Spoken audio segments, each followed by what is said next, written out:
الحمد لله رب العالمين والصلاة والسلام على رسوله الأمين وعلى آله وصحبه أجمعين إلى يوم الدين أما بعد فأعوذ بالله من الشيطان الرجيم بسم الله الرحمن الرحيم ولله على الناس حج البيت من استطاع إليه السبيلا ومن كفر فإن الله غني عن العالمين۔ محترم ناظرین کرام، السلام علیکم ورحمۃ اللہ وبرکاتہ۔ حج اور قربانی ایک نیا پروگرام لے کر کے میں حاضر خدمت ہوں۔ یہ مخصوص پروگرام حج اور قربانی کے سلسلے میں ہے۔ دین میں حج کی غیر معمولی اہمیت ہے اور ہمارا دین قربانیوں سے عبارت ہے۔ حج ہر مسلمان عاقل بالغ پر فرض ہے جس کو اللہ رب العزت کے یہاں جانے کی، اس کے گھر کی زیارت کی استطاعت نصیب ہو۔ محترم ناظرین کرام، حج اسلام کا ایک فریضہ ہے اور کتنے خوش قسمت ہیں وہ لوگ جن کو اللہ رب العزت نے یہ توفیق دی ہے کہ وہ اس فریضے کی ادائیگی کر سکیں۔ بہت سارے لوگ ایسے ہیں جن کے پاس ساری سہولتیں موجود ہیں اور جتنے بھی تقاضے ہیں اور جتنے بھی شرائط ہیں حج کرنے کے وہ سب میسر ہیں، لیکن وہ حج نہیں کرتے، ٹالتے رہتے ہیں یہاں تک کہ جب وقت آ جاتا ہے بڑھاپے کا اور آدمی سمجھتا ہے کہ اب زیادہ کچھ کام کرنے اور کام کاج کے لائق میں نہیں رہا تو آدمی سمجھتا ہے کہ حج کرائیں۔ یہ تصور اسلام میں صحیح نہیں ہے۔ عام طور پر ہمارے ہاں یہ بات رائج ہے کہ ہم کو حج اس وقت کرنا چاہیے جب زیادہ کچھ گناہ وغیرہ کرنے کی صلاحیت نہ رہ جائے۔ یہ بہت خراب بات ہے۔ یہ بات صحیح ہے کہ اللہ رب العزت نے حج کرنے کے نتیجے میں، اور حج اگر اللہ تعالیٰ نے قبول کر لیا تو جتنے بھی پچھلے گناہ ہیں سب معاف ہو جاتے ہیں سوائے حقوق اور معاملات کے۔ لیکن اس کا مطلب ہرگز یہ نہیں ہے کہ آدمی اس کو ٹالتے ٹالتے آخری سٹیج میں لے جائے اور اس وقت جا کر کے حج کرے۔ آدمی کو کوشش کرنا چاہیے کہ جب استطاعت اس کو حاصل ہو جائے وہ حج کر لے، اس لیے کسی کو نہیں معلوم کہ اس کی عمر کتنی باقی ہے اور اللہ رب العزت نے اس کی جو مہلت عمل ہے وہ کتنی رکھی ہے۔ محترم ناظرین کرام، نبی اکرم صلی اللہ علیہ وسلم کی مختلف احادیث ہیں جس میں حج کے بارے میں بہت تفصیل سے بیان کیا گیا ہے۔ قرآن مجید میں بہت ساری آیات ہیں جس میں حج کی رہنمائی کی گئی ہے، اس کی ہدایت دی گئی ہے۔ محترم ناظرین کرام، ہم اس پروگرام میں اس بات کی کوشش کریں گے کہ حج کے سلسلے میں جو اہم باتیں ہیں وہ اس پروگرام میں پیش کریں، اور اسی طریقے سے قربانی کے سلسلے میں اسلام کا کیا نظریہ ہے، اور قربانی کے بغیر اللہ رب العزت کی تائید، اس کی نصرت، اللہ تعالیٰ کی خوشنودی، اس کی رضا اور جنت کا حصول ناممکن ہے، تو حضرت ابراہیم علیہ السلام نے کیسی قربانی پیش کی تھی، اور اس قربانی کے نتیجے میں ہم قربانی کی جو سنت قائم کیے ہوئے ہیں اور اس کو جاری رکھے ہوئے ہیں، اس سنت کے بارے میں ہمارا کیا خیال ہے، اور اس کے روشنی میں اور بھی کیا قربانیاں ہیں جو اللہ رب العزت کی بارگاہ میں ہم کو پیش کرنا چاہیے۔ اور حج اور قربانی کا یہ پروگرام اور حج اور قربانی کا یہ عنوان ہم تمام کو کن چیزوں کی طرف رہنمائی کرتا ہے، انشاءاللہ ہم آگے کے پروگراموں میں تفصیل کے ساتھ اس پر بحث کریں گے۔ قرآن مجید کی ایک آیت اور ہے، الحج اشہر معلومات، حج کے چند مہینے معلوم ہیں، چند مہینے ہیں جس میں حج ہوتا ہے، اور حج کے وہ ایام ہیں، فمن فرض فیہن الحج، جس شخص نے اپنے اوپر حج کو اس میں لازم قرار دے لیا، فرض قرار دے لیا، فلا رفث ولا فسوق ولا جدال فی الحج، تو اس میں وہ شہوانی خواہشات کی بات نہ کرے، فسق فجور کی بات نہ کرے، اور اس میں جنگ و جدال کی بات نہ کرے۔ سورہ بقرہ کی یہ آیت ہے۔ اسی طریقے سے قرآن مجید میں ایک آیت اور آتی ہے، وَأَذِّن فِي النَّاسِ، ابراہیم علیہ السلام کو یہ کہا گیا ہے کہ آپ اذن فی الناس، لوگوں میں ندا دے دیجئے، بالحج، حج کے بارے میں پکار دیجئے، ندا دے دیجئے لوگوں میں حج کے سلسلے میں، پیدل بھی، سواری پر بھی، ہر طرح کی سواریوں پر، چھوٹی چھوٹی جگہوں سے، ہر گلی اور نکڑ سے نکل کر کے لوگ آئیں گے اللہ رب العزت کے گھر کی طرف، لیشہدوا منافع لہم، تاکہ وہ اپنے نفع کی چیزوں کو وہ حاصل کر سکیں، وَيَذْكُرُوا اسْمَ اللَّهِ فِي أَيَّامٍ مَعْلُومَاتٍ، اور وہ اللہ تعالیٰ کے نام کا ذکر کر سکیں، اللہ کو یاد کر سکیں چند معلوم دنوں میں، عَلَىٰ مَا رَزَقَهُم مِّن بَهِیمَةِ الْأَنْعَامِ، جو اللہ رب العزت نے قربانی کے لیے جانور کی توفیق ان کو دی ہے۔ دوست اور ساتھیو، محترم ناظرین کرام، قرآن مجید میں مختلف جگہوں پر اس بات کی طرف اشارہ ہے کہ حج اللہ رب العزت کا پسندیدہ فرض ہے، اور اللہ رب العزت نے یہ بندوں پر فرض کیا ہے، اور اس کا وہ حق ہے کہ بندے اللہ تعالیٰ کے گھر کی طرف جائیں اور اس گھر کی زیارت کریں۔ محترم ناظرین کرام، یہ گھر جس کو ہم کعبہ شریف کہتے ہیں، یہ اللہ رب العزت کی بندگی کے لیے، اس کی عبادت کے لیے بنایا گیا، اور صرف تنہا اس کی توحید اور خالص اس کی عبادت کے لیے بنایا گیا۔ یہ اللہ رب العزت کا گھر جو بنایا گیا، یہ حضرت ابراہیم علیہ السلام نے بنایا، حضرت اسماعیل علیہ السلام نے بنایا، تاکہ اللہ رب العزت کا گھر یہ بنے تو یہاں اللہ تعالیٰ کی بزرگی بیان ہو، اللہ تعالیٰ کی کبریائی بیان ہو، اللہ رب العزت کی عبادت کی جا سکے۔ یہ سب سے پہلا گھر ہے جو اس روئے زمین پر بنایا گیا۔ اب وہ مرکز ہے، وہ قبلہ ہے۔ سارے انسان جو پوری دنیا میں ہیں اسی گھر کی طرف وہ رخ کر کے نماز پڑھتے ہیں، گویا کعبۃ اللہ کو مرکزیت حاصل ہے، اور ساری مسجدیں دنیا میں جہاں بھی ہیں وہ سب اسی رخ پر بنی ہوئی ہیں، اور جہاں بھی سارے انسان ہیں وہ اسی رخ پر اپنا چہرہ کر کے نماز پڑھتے ہیں، تبھی وہ نماز قبول ہوگی۔ یہ جو مرکزیت اللہ رب العزت دی ہے وہ اپنے پہلے گھر کی بنیاد پر دی ہے، اور وہ گھر صرف اللہ تعالیٰ کی عبادت کے لیے بنا، اور وہ گھر تاریخ اس سے وابستہ ہے کہ اللہ رب العزت کے نیک بندے انہوں نے اس گھر کی تعمیر کی، اور وہ تعمیر صرف اللہ رب العزت کے لیے ہوئی، اللہ رب العزت کی عبادت کے لیے ہوئی۔ اللہ رب العزت چونکہ پوری کائنات کا خالق ہے، اور اس نے جتنے بھی انبیاء بھیجے سب ایک سلسلۃ الذہب کی کڑی ہیں، ایک گولڈن چین ہے، اور نبی اکرم صلی اللہ علیہ وسلم کی جو بعثت ہے وہ انبیاء کے اس گولڈن چین کی آخری کڑی ہے۔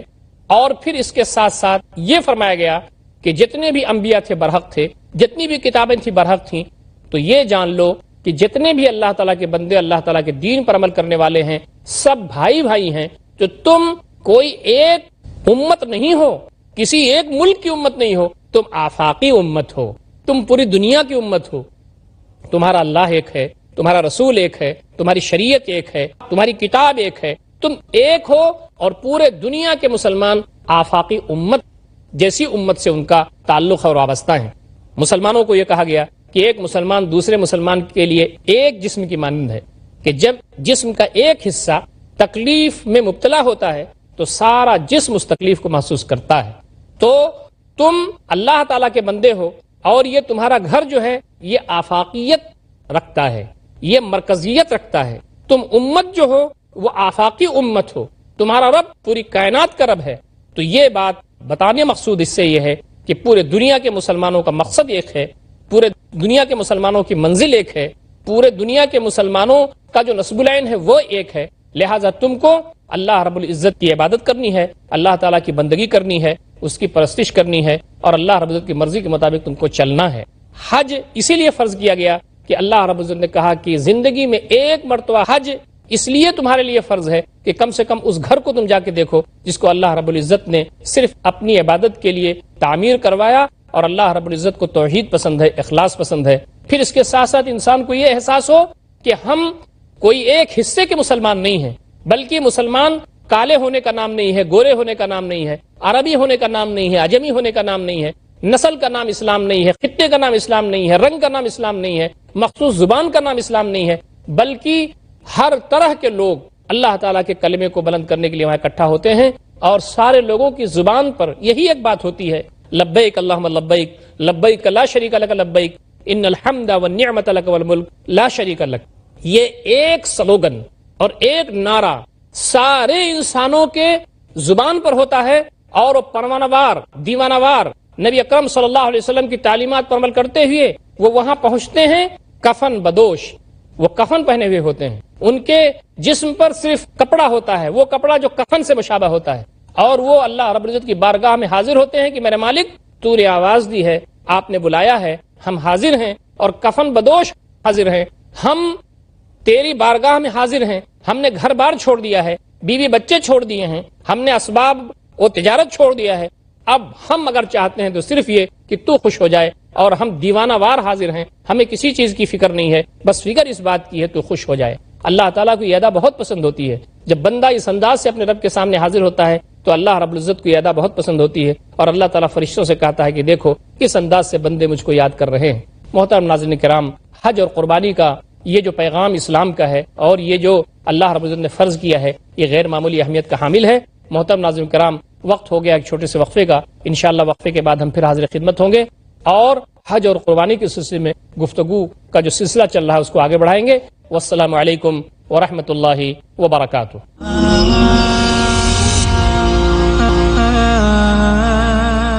بسم اللہ الرحمن الرحیم۔ محترم ناظرین کرام، وقفے کے بعد ہم پھر حاضر خدمت ہیں اور حج اور قربانی کے سلسلے میں گفتگو ہم آگے بڑھائیں گے انشاءاللہ العزیز۔ حج اور قربانی کے سلسلے میں آدمی کے ذہن میں جو چیزیں آتی ہیں وہ یہ ہیں کہ وہ خانہ کعبہ جائے گا، اللہ رب العزت کے گھر کی زیارت کرے گا، اور وہاں جو حج کے ایام ہیں اس میں جو چیزیں فرض ہیں اس کی ادائیگی کرے گا، اور اس کے بعد وہ قربانی کرے گا، اور پھر وہاں سے وہ حج کی ادائیگی کے بعد گھر لوٹے گا۔ لیکن میں آپ کے سامنے یہ بات اور واضح کرتا چلوں کہ حج کے سلسلے میں جو چیزیں وہاں موجود ہیں اس کی اہمیت تو کتاب و سنت میں موجود ہے اور ہم جانتے ہیں، لیکن اللہ رب العزت نے وہاں کچھ چیزیں ایسی ہیں جو اپنے برگزیدہ بندوں کی یاد میں اللہ رب العزت نے وہاں پر فرما دی ہیں۔ مثال کے طور پر حضرت ہاجرہ، حضرت ابراہیم علیہ السلام کی بیوی، جن سے حضرت اسماعیل علیہ السلام پیدا ہوئے، اللہ رب العزت نے یہ کہا کہ تم ان کو وادی غیر ذی زرع میں لے جا کے چھوڑاؤ۔ حضرت ابراہیم علیہ السلام اپنی اہلیہ اور اپنے بچے جو شیرخوار بچے تھے ان کو لے کر کے، آپ کو معلوم ہے کہ اس علاقے میں گئے جہاں کعبہ شریف اس وقت موجود ہے، اس کے پہلو میں، وہاں پر انہوں نے ان کو چھوڑ دیا۔ کیوں؟ اللہ تعالیٰ کا حکم تھا، لے جا کے وہاں چھوڑاؤ۔ جب حضرت ابراہیم علیہ السلام وہاں لے گئے اور چھوڑا انہوں نے، اور چھوڑ کر کے آنے لگے تو تھوڑی کچھ کھجوریں تھیں اور کچھ پانی تھا، یہ زیادہ راہ تھا۔ جب واپس ہونے لگے تو حضرت ہاجرہ علیہ السلام نے پوچھا کہ آپ کہاں جا رہے ہیں؟ تو کہا کہ یہ حکم اللہ رب العزت کا ہے، میں جا رہا ہوں۔ تو حضرت ہاجرہ نے کہا کہ آپ جائیے، اللہ تعالیٰ ہمارا نگہبان ہوگا۔ جب اللہ تعالیٰ کا یہ حکم ہے تو آپ جائیے۔ پھر حضرت ابراہیم علیہ السلام وہاں سے چلے گئے، اور آپ کو وہ آگے کا واقعہ معلوم ہے کہ جب کھجوریں ختم ہو گئیں، جب پانی ختم ہو گیا اور ماں کے چھاتی سے دودھ بھی خشک ہونے لگا، تو حضرت اسماعیل علیہ السلام جو شیرخوار بچے تھے وہ رونے لگے۔ تو ان کو حضرت ہاجرہ علیہ السلام وہاں چھوڑ کر کے زمین پر، جب بچے کا رونا کم نہیں ہو رہا ہے، اس کی بھوک کم نہیں ہو رہی ہے، اور معلوم یہ ہوتا ہے کہ اب وہ جاں بلب ہے، تو حضرت ہاجرہ علیہ السلام کے بارے میں آتا ہے کہ وہ صفا کی جو پہاڑی ہے اور مروہ کی جو پہاڑی ہے، ان دونوں پہاڑیوں پر وہ جا کر کے چڑھ کر کے دیکھتی تھیں کہ ادھر کوئی قافلہ تو نہیں آ رہا ہے کہ جس سے میں پانی مانگ لوں، جس سے میں کچھ کھانے پینے کی چیزیں مانگ لوں، اپنے بچے کی جان بچا سکوں۔ وہ صفا پہاڑی پر چڑھتی تھیں اور وہاں سے دیکھتی تھیں کہ کوئی قافلہ ادھر تو نہیں آ رہا ہے، یا کوئی قافلہ دور سے جا تو نہیں رہا ہے، اس سے میں کچھ چیزیں مانگ لوں۔ جب وہاں کوئی چیز نظر نہیں آتی تھی تو وہاں سے وہ اپنے بچے کو بھی دیکھتی تھی، ادھر قافلے کو دیکھتی تھی، ادھر حضرت اسماعیل علیہ السلام کو دیکھتی تھی۔ جب وہاں سے کوئی قافلہ نظر نہیں آتا تو وہ پھر مروہ جو چھوٹی پہاڑی تھی اس کی طرف بھاگ کے جاتی تھی۔ جب صفا سے مروہ کی طرف جاتی تھی، بیچ میں نشیب پڑتا تھا جہاں سے پورا نظر نہیں آتا تھا منظر جہاں پر حضرت اسماعیل علیہ السلام لیٹے ہوئے تھے، اس لیے وہاں تیز چلتی تھیں، تھوڑا دوڑ کے چلتی تھیں اور مروہ کی طرف جاتی تھی۔ مروہ کی طرف جب وہ پہنچتی تھی وہاں سے دیکھتی تھی کوئی قافلہ ہے کہ نہیں، وہاں بھی کوئی قافلہ نظر نہیں آتا تھا، تو وہ دوڑ کر کے بیچاری پھر صفا کی طرف آتی تھی، اور بیچ میں چونکہ نشیب تھا اس لیے وہ تیزی سے دوڑتی تھی۔ ایسا 7 مرتبہ ہوا۔ اور آپ جانتے ہیں کہ جب حاجی جاتے ہیں وہ حج کرنے کے لیے تو ان کو صفا اور مروہ کے درمیان جو دوڑ ہے وہ دوڑ لگانی پڑتی ہے، اور یہ ضروری ہے، کس لیے؟ یاد کریں وہ کہ برگزیدہ بندے اللہ رب العزت کے تھے کچھ، حضرت ابراہیم تھے، حضرت ہاجرہ تھی، حضرت اسماعیل تھے علیہ السلام، انہوں نے اللہ تعالیٰ کے راستے میں کیا قربانیاں دی، اس قربانی کا بھی ان کو احساس ہو۔ 7 مرتبہ جب بندہ دوڑتا ہے وہاں تو اس کو احساس ہو جاتا ہے، دماغ میں وہ منظر آتا ہے حضرت ہاجرہ علیہ السلام کا کہ وہ اپنی ممتا کے لیے کس انداز سے وہ دوڑی، اور پھر یہ کہ انہوں نے اللہ کے لیے اس وادی غیر ذی زرع میں اپنے بچے کو لے کر کے وہاں رہنے کے لیے تیار ہو گئیں۔ آج بھی ہم دیکھتے ہیں کہ جب صفا مروہ کے لیے جو بنا ہوا ہے دوڑنے کا، اس میں لائٹ لگی ہوئی ہے،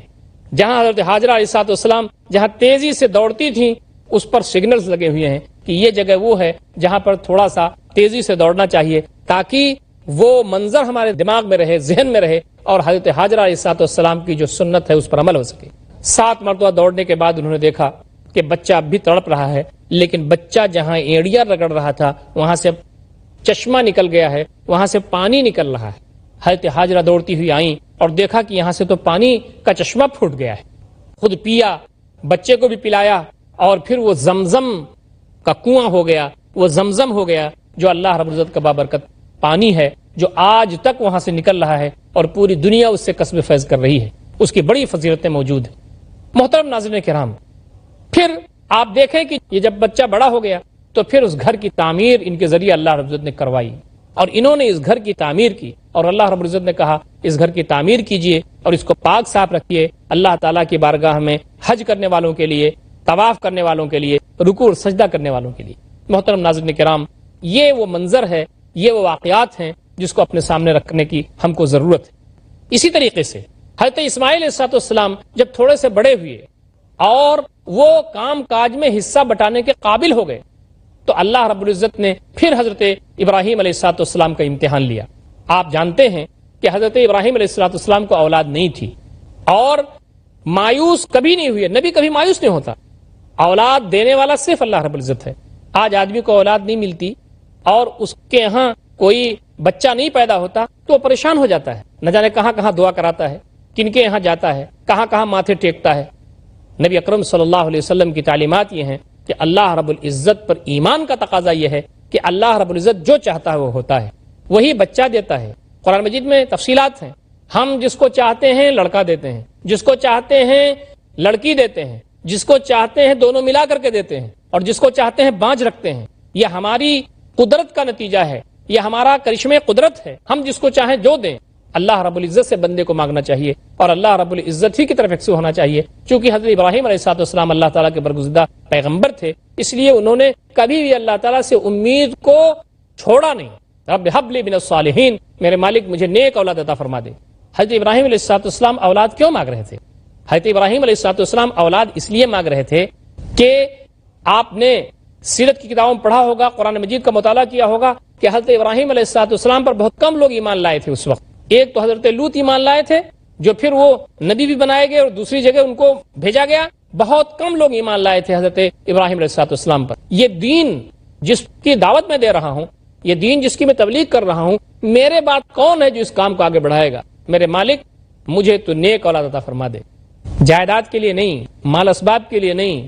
دنیا میں میرا جانشین بننے کے لیے نہیں، بلکہ یہ مشن جو تیرے دین کی خدمت کا ہے، تیرے دین کو آگے بڑھانے کا ہے، تیرے دین کو بندگان خدا تک پہنچانے کا ہے، اس مشن کے لیے مجھے ایک اولاد عطا فرما دے جو میرے بعد اس کام کو کرے۔ اللہ رب العزت نے دعا قبول فرمائی۔ لیکن بچہ جب کام کاج میں حصہ لینے کے قابل ہو گیا تو اللہ رب العزت نے فرمایا کہ میں اپنے بندے کی پھر میں اس کا امتحان لینا چاہتا ہوں، میں اس کا پھر امتحان لوں گا۔ بڑی تفصیل کے ساتھ قرآن مجید میں یہ بات موجود ہے۔ وقال انی ذاہب الی ربی سیہدین، اس نے کہا ابراہیم نے کہ میں اپنے رب کی طرف ہجرت کرنے والا ہوں، جانے والا ہوں، میرا رب مجھے ہدایت دے گا۔ رب حب لی من الصالحین، میرے مالک مجھے نیک اولاد عطا فرما دے۔ فبشرناہ بغلام حلیم، تو ہم نے اس کو ایک بردبار بچے کی بشارت دی۔ فلما بلغ معہ السعی، تو جب بچہ حضرت ابراہیم علیہ السلام کے ساتھ کام کاج میں حصہ بٹانے کے لائق ہو گیا، قال یا بنی، تو حضرت ابراہیم علیہ السلام نے کہا اے میرے بچے، انی ارا فی المنام انی اذبحک، میں نے خواب میں دیکھا ہے کہ میں تم کو ذبح کر رہا ہوں، فانظر ماذا تری، تو تم بتاؤ کہ تمہارا کیا خیال ہے۔ انبیاء کو جو خواب دکھائے جاتے ہیں وہ وحی کی شکل ہوتی ہے، وہ سچے خواب ہوتے ہیں۔ تو حضرت ابراہیم علیہ السلام کو خواب میں دکھایا گیا کہ بیٹے کی قربانی کر رہے ہیں، اس کا مطلب یہ تھا کہ بیٹے کی وہ قربانی کریں اللہ تعالیٰ کے راستے میں۔ تو جب ان کی نیند کھلی تو انہوں نے بچے سے پوچھا فانظر ماذا تری، تمہارا کیا خیال ہے؟ محترم حضرین کرام، میں یہاں جسارت کروں گا تھوڑی سی یہ بات کہنے کی کہ خدا نخواستہ حضرت اسماعیل علیہ السلام اگر انکار بھی کرتے تو حضرت ابراہیم علیہ السلام بچے کی قربانی کرتے۔ لیکن حضرت ابراہیم علیہ السلام نے یہ سوچا کہ میں نے جس بچے کو امیدوں کے ساتھ پایا ہے، دعاؤں کے ساتھ پایا ہے، جس کی میں نے تربیت کی ہے اللہ تعالیٰ کے دین پر چلنے کے راستے میں، جس کو میں نے اللہ تعالیٰ کے دین کے لیے تیار کیا ہے کہ وہ اللہ تعالیٰ کے دین کے غلبے کے لیے کام کرے گا، میں اس بچے کا امتحان لوں گا کہ میری تربیت کا کیا حال ہے، میری تربیت کہاں ہے۔ حضرت اسماعیل علیہ السلام کے سامنے اپنا خواب بیان کیا اور کہا فانظر ماذا تری، بتاؤ تمہارا کیا خیال ہے۔ کیا مطلب اس کا ہوا؟ اس کا مطلب یہ ہوا کہ اگر ان کا خیال نعوذ باللہ قربانی دینے کا نہ ہوتا تو کیا حضرت ابراہیم علیہ السلام قربانی نہیں دیتے، لیکن انہوں نے سوچا کہ میں اپنے بچے کا امتحان بھی لے لوں کہ اس کی تربیت کہاں پر ہے۔ حضرت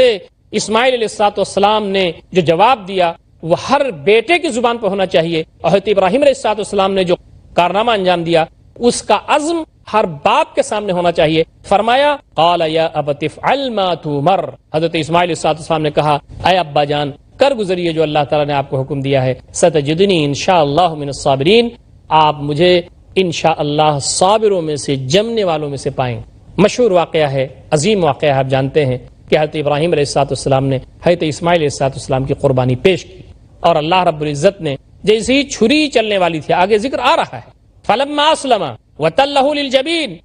جب ان دونوں نے اپنے آپ کو اپنے رب کے حوالے کر دیا, وتلہ للجبین, اور حضرت ابراہیم علیہ السلام نے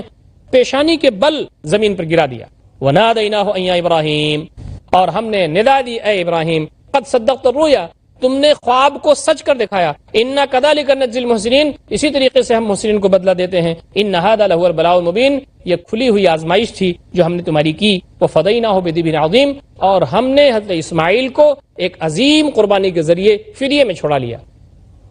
جنت سے ایک دمبا بھیجا اور اس کی قربانی کی حضرت ابراہیم علیہ السلام نے, اور آج بھی ہم اسی سنت کو تازہ کرتے ہیں. حاجی لوگ تو حج کے ایام میں وہاں قربانی کرتے ہیں اور وہاں پر ایک بڑا جو فریضہ ہے اس سے ادائیگی حاصل کرتے ہیں, لیکن ہم ان کے ساز میں آواز ملاتے ہوئے, ان کی سر میں سر ملاتے ہوئے اور ان سے ہم آہنگی پیدا کرتے ہوئے ہم لوگ پوری دنیا کے لوگ قربانی کرتے ہیں, اور یہ عزم کے ساتھ کرتے ہیں کہ میرے مالک